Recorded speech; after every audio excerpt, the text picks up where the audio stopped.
Hello, this is Dr. Grande. Today I will analyze the case of Stephen Searle. First, I'll look at the background of this case, move to the timeline of the crime, then offer my analysis. Stephen Anthony Searle was born in the mid-1950s and lived in England. He served as a Royal Marine Commando. In December 1972, Stephen married a woman named Anne Searle, who worked in food manufacturing. The couple went on to have 3 sons. In 1993, when Stephen left the military, the family moved to Suffolk County, where Stephen and his wife ran a pub. Later, they moved into a 4-bedroom house in Stowe Market. Stephen served as a member of the Suffolk County Council from May 2013 to May 2017. He became a UK Independence Party candidate in the 2017 general election for Central Suffolk and North Ipswich. At this time, Stephen worked in a bowling alley in Ipswich. His son Gary and Gary's romantic partner, Anastasia Pomiativa, worked there too. For quite some time, even before Gary and Anastasia were romantically involved, Stephen had been obsessed with Anastasia. He repeatedly pressured her into having sex. In April 2017, Anastasia agreed, and the couple started having an affair. They exchanged clothing-challenged images through text messages. In June 2017, Stephen's wife Anne became suspicious that he was having an affair when she overheard him talking on the phone with Anastasia. Anne investigated further by looking at Stephen's phone. When Stephen had been in the military, his unit was 45 Commando. Anne correctly guessed that his passcode was 4545. In his phone, she found evidence of the affair. When confronted, Stephen initially lied, but then admitted his infidelity. At the end of August 2017, Anastasia came to the Searle family home to speak with Anne. An argument erupted between the two women, which almost became physical. Now moving to the timeline of the crime. On December 30, 2017, at 10:19 p.m., Stephen called emergency services and told the operator, quote, "I've just killed my wife. Bit different for you tonight, I expect. Happy New Year," unquote. The operator asked Stephen how he killed her. Stephen responded, quote, "Suffocation, really, I guess. Bit of a bizarre situation, but never mind," unquote. When asked whether there were just 2 people in the house, Stephen replied, "Well, just one of us now." The operator inquired as to any potential dangers the officers could face in the house. Stephen replied, quote, "No, not really. I'm not violent. I'm not nothing," unquote. When the police arrived at the Searle family house, they found 62-year-old Anne dead inside. Her cause of death was compression of the neck. Stephen made several statements to the police at the scene. For example, "Sometimes you've just had enough. I totally blanked it tonight. Everyone has their breaking point. Sorry, I've been a very naughty boy. And what the blank have I done?" Stephen went on trial for murder in July 2018. His defense argued that Anne attacked Stephen with a steak knife, and he only killed her in self-defense. Anne flew into a rage after they had both consumed large quantities of alcohol. The Crown argued that Stephen murdered Anne by using a chokehold he learned during his time in the military. On July 17, 2018, Stephen Searle was found guilty of murder. He was sentenced to a term of life in prison with the possibility of parole after 14 years.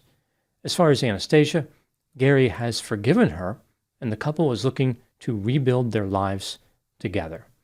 Now moving to my analysis. Stephen maintains his innocence, although he has not really attracted too many supporters. He argued that his wife attacked him with a knife, and he was only defending himself. The Crown, of course, disagrees. They are content with the guilty verdict. Stephen had a history of mistreating his wife Anne, and had recently been involved in an affair.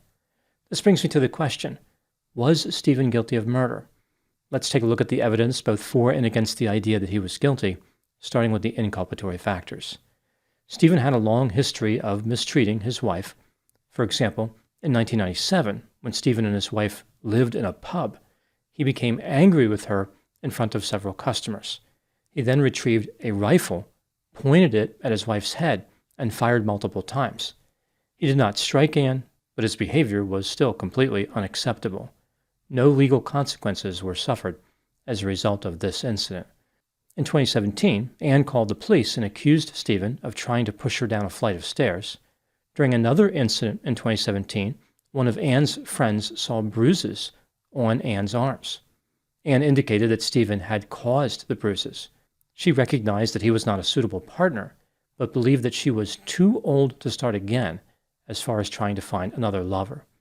Stephen's daughter-in-law said that Stephen threatened to kill Anne a few weeks before the murder, saying, quote, "I'll kill you, I will," unquote.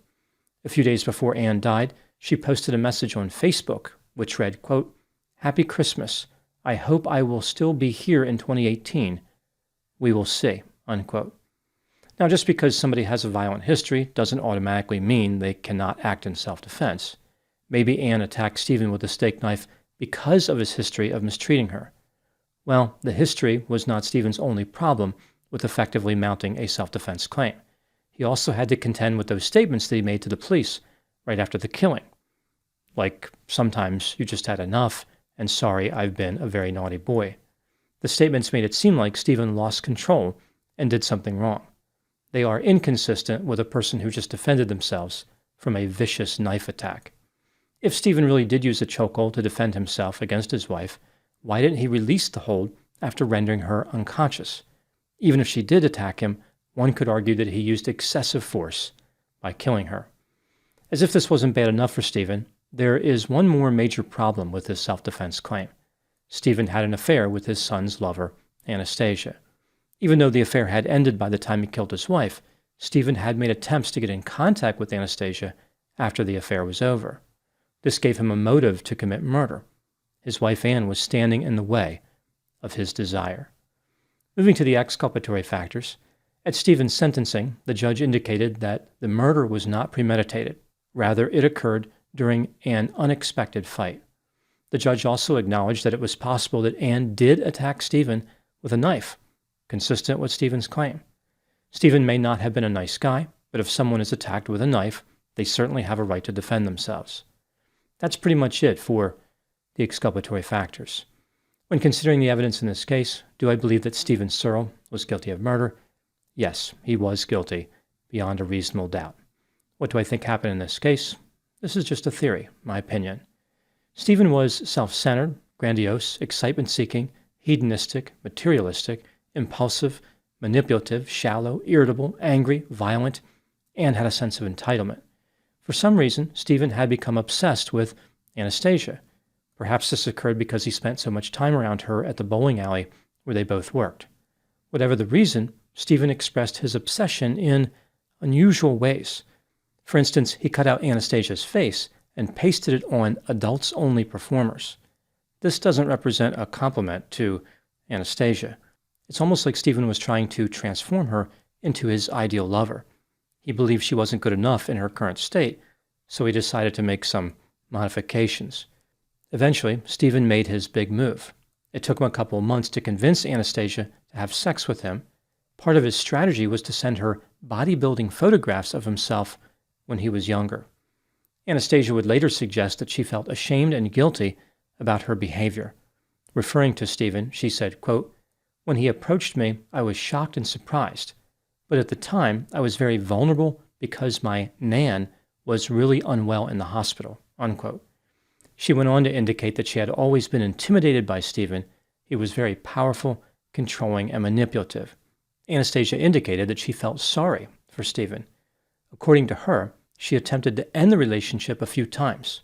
Anastasia said, quote, "Whenever I tried to break it off, he said that he needed me. I felt dirty. I always had to have a shower straight after meeting him," unquote. I'm not sure how much of Anastasia's statement is true. It's not clear if any of it is. She must have possessed some level of responsibility for the affair, but she made it seem as though Stephen was 100% to blame. I think it's more likely that Anastasia was flattered by Stephen's interest and was a willing participant in the affair. She may have been manipulated to some degree, but it does not excuse her behavior. One thing is for certain, Stephen was fully invested in the affair. When Anne discovered his behavior, Stephen was reluctant to discontinue the infidelity. Tensions over the affair lingered in the marriage. They persisted all the way through Christmas of 2017. Adding to the level of conflict in the relationship was Anne's displeasure with the discrepancy in the quality of Christmas gifts exchanged that year. Anne had purchased Stephen an expensive Christmas gift, but his gift failed to measure up. He had purchased a knitted hat and scarf at a cost of £14. Stephen's brazen boasting about his bargain bin bounty bothered Anne, breeding a bitter bout of bickering. Drinking alcohol almost certainly contributed to an environment of conflict as well. Anne, in particular, had a lot of difficulty regulating her intake of alcohol. This was a problem she had over the course of several years. All these factors combined and resulted in disaster. It's not clear exactly what happened in the house at the time of the murder, but if I had to guess, I would say that Stephen became angry with Anne during a fight and murdered her. Anne probably did not attack him with a knife. She had no history of violence. I think the lesson learned in this case is that sometimes it's necessary to leave a marriage simply for safety purposes. Stephen had repeatedly proved himself to be dangerous. Anne may have felt trapped by Stephen's repeated efforts to manipulate her and by her own alcohol use problem. She found herself in a vulnerable situation, which Stephen decided to capitalize on by finding his inner naughty boy. Those are my thoughts on the case of Stephen Searle. Thank you so much for watching.